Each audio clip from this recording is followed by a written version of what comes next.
now that I've put the rings on the piston, it's time to go ahead and index those. Now I have a little chart that I made up here that shows the individual rings. And this is using Total Seal Gapless second ring rings. This is for an Oldsmobile 455 that's been bored 30 over. As you can see, the rings are all installed. Now all we have to do is get the gaps in the correct places.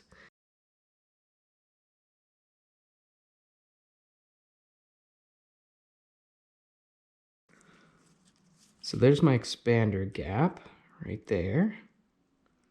Now the oil expander, based on my chart,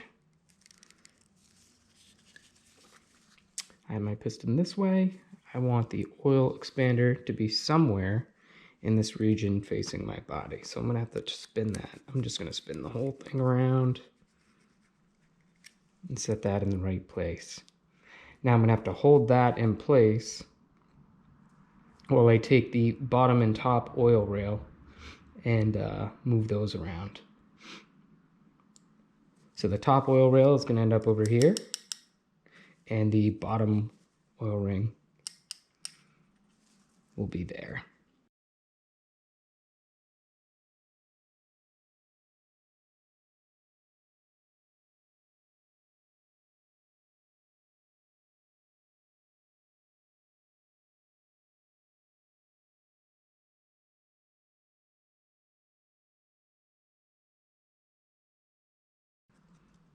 There we go. I've got my top oil ring, my bottom oil ring, and then opposite this, I should have, there it is, my expander right there, touching, not overlapping, because you don't want that.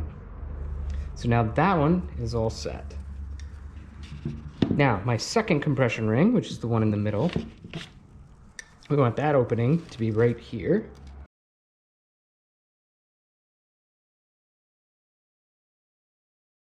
So that's all set. Now the tough part is probably going to be moving this smaller ring, the rail, what they call the rail ring, and that's what makes a gapless ring gapless. So I need to move that to the opposite side.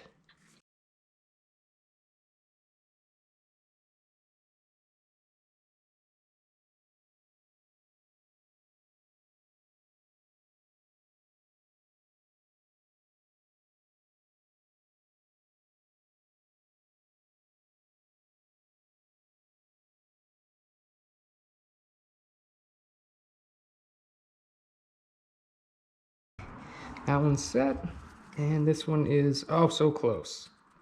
We're so close, so close.